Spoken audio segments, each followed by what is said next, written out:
Alright guys, this is Sean from the Pompey Games Room, and today we're going to take a look at an awesome game for the Sega Megadrive and Super Nintendo in rock and roll racing.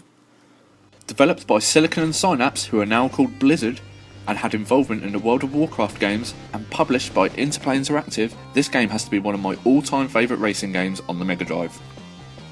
On its release in June 1993, it won critical acclaim from the gaming press and went on to be named the best driving game in 1993 by Electronic Gaming Monthly, which is a monthly gaming magazine.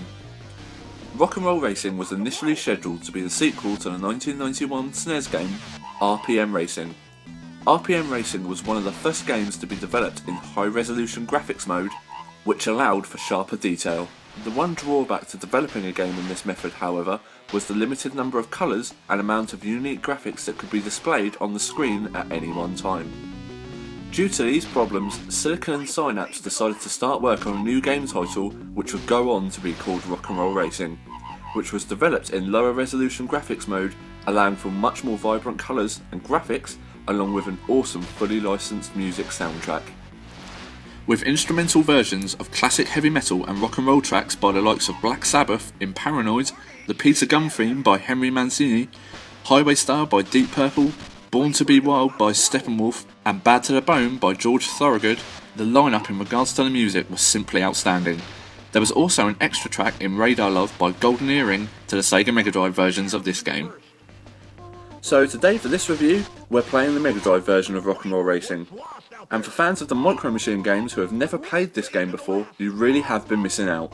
Rock and Roll Racing is an isometric racing game with a maximum of 4 cars to each race, 2 of which can be controlled by a human player. Races consist of 4 laps and throw a whole host of obstacles in the way of races. Obstacles include jumps, spikes, oil slicks, snowdrifts and lava. These obstacles vary though, depending on which planet is hosting the race. Whilst avoiding these obstacles, you will also need to keep an eye on the track and make sure you don't fly over the side into the goo below. As well as avoiding the many obstacles in this game, you can also pick up many power-ups along the way. These power-ups include health, ammunition and even money, which can be used to make your car both faster and add better weaponry. This game also supported a password function, which would allow you to progress through the game at your own time, so this would have given you great replay value, as if you enjoyed a certain race on a certain planet, you could keep going back and playing that championship by using the password and race away.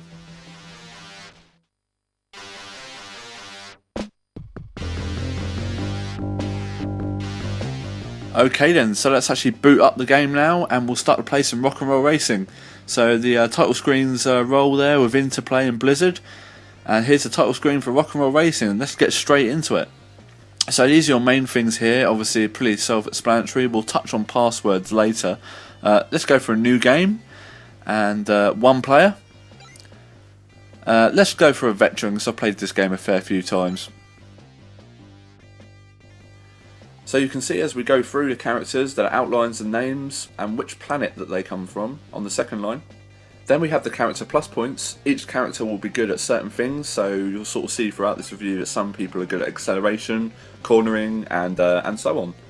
The heroes on Rock and Roll Racing are the only characters that the human players can control, as all the villains of the game are controlled by the computer.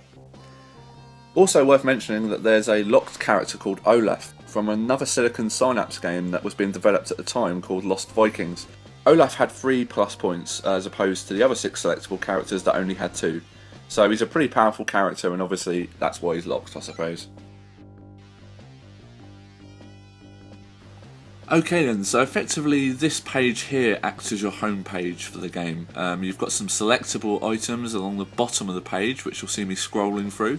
You've got things like the shop, which we'll touch on later in the review. You can also advance to different stages of the game once you've amassed the correct amount of points, as you can see here. Then you've got items like the cars, you could upgrade your cars, and there's also an options screen at the end that you could turn on and off the commentary for the game, change other aspects as well. And then when you wanted to race, you simply went to the left hand side and clicked on the traffic light symbol, and away you went.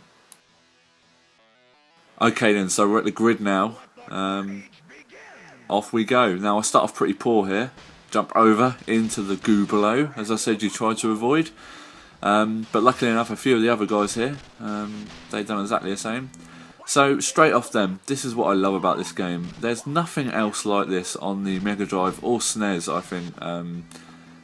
Really, where you get weapons and power-ups and stuff. It's just racing to a completely different level and standard. It's something that really caught my attention about this game, and the power-ups you could pick up as well are pretty good, and they really did alter the race. As you can see here, I'm sort of going around in first place, oblivious to the problems that are going to set in later in the race, shall we say. So don't forget, we're playing this on the medium rating for this game. We set it on veteran. The actual most difficult rating of this game can be unplayable on the later planets. I actually did find out in my review here, but to be fair, I didn't really want to put up some of my later races. I advanced pretty far in this game, and it would just take me forever to go for an edit all into this video. But yeah, so on the screen here you can see at the top left you've got like a little track map. Basically that shows you where your other competitors are. You've also got your bits and bobs next to that, towards the centre of the screen. You've got some of your power-ups, you've got your speed-ups and your weapons. Bottom right you've got your laps. So, oh god, jumped over the wall again. Down to the bottom right hand side you've got your laps, so that will obviously tell you how many laps you've got left, and the percentage bar below it shows you how much of the race you've actually completed. So we're coming to the end now. People have been laying their spikes all over the track, and it's led me going from first to second to third to fourth. So yeah, pretty poor first race there, and obviously I don't score anything here. So you get points for you get 400 points for a win, 200 for second, and 100 for last. So I didn't get any points there. Let's just go to the next race and try and get that one out of our system. Off we go. Hopefully a better start this time. Get a few power-ups, always good.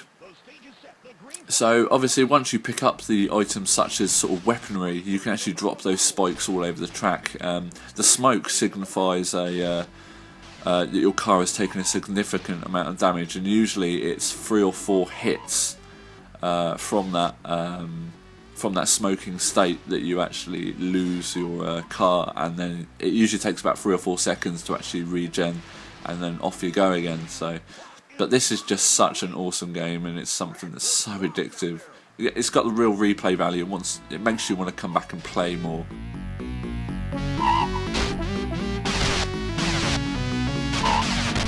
Is about to blow.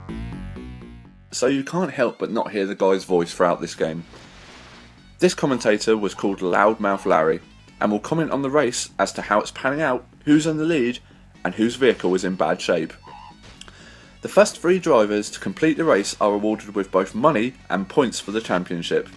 Points are required to advance to the next racing division or next planet, with 2 divisions to each planet.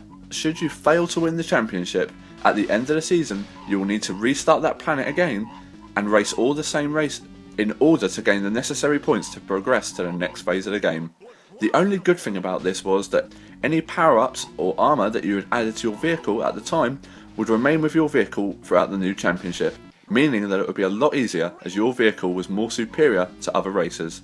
In 2-player mode, when only one player has a sufficient amount of points to advance to the next race or next planet, you'll be asked leave your loser friend behind, allowing the leading player to continue alone by removing the other player from the game.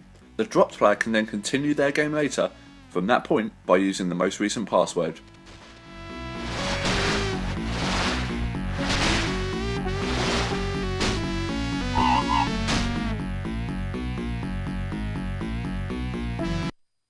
Shred scores a first-place knockout. Rip finishes second. Hawk takes a weak third. Viper is in another time zone. So as I mentioned earlier here, you can see the shop section, and you can make upgrades to your vehicles with money earned from races. You can upgrade your engine, tyres, shocks and shielding, along with adding upgrades such as weaponry in energy blasters or missiles. You can also purchase weaponry for the back of your vehicle in slip source and mines. Also, there's turbo boosts available in jump jets or nitro boosts, which are great for leapfrogging opponents when approaching the jumps to each track. Also, at any time during the season, if you've amassed enough cash, you can buy new vehicle models. The only downside to buying a new vehicle during the season is that any upgrades that you've added to your old vehicle will be lost. Viper is about to blow!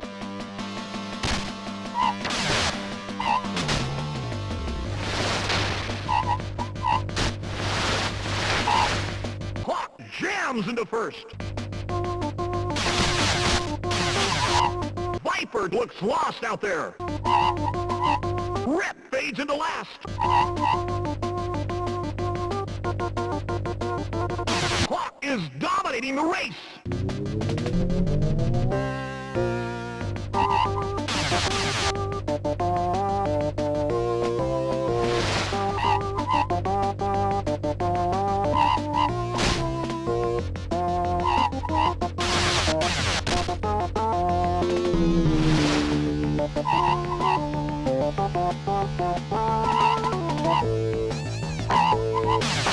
Viper is about to blow! Viper fades into last!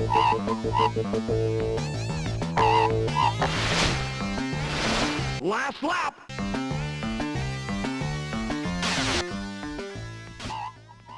If you're interested, as a side note, there's actually a sequel to Rock'n'Roll Racing, in the form of Rock'n'Roll Racing 2 Red Asphalt. The US version of this game is simply called Red Asphalt, and although I've never actually played the PS1 title, it looks a solid game and would definitely be one that I recommend looking into if you're into the Wipeout and F-Zero games due to the environment that races are set in and also the gameplay camera angle. As a Rock'n'Roll Racing fan myself, I will definitely be looking at getting my hands on the copy of this game in the future.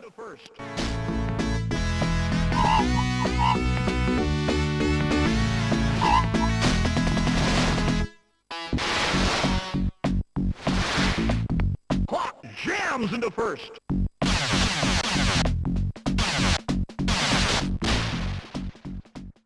To summarise Rock'n'Roll Racing, this is a solid 9 out of 10 from me for sure. It tends to sell fully boxed for around £15 to £20 on both the SNES and Megadrive. There's so much to love about this game title, as it brings so many elements into one game. Like I said at the beginning of the review, if you're a Micro Machines game fan, you're probably going to enjoy this. It's addictive, and with 3 difficulty settings, there's more than enough to keep all ability gamers interested. It has great replay value and stands up pretty well today, so make sure that you check this one out. Thanks for watching guys, and I'll see you all again soon.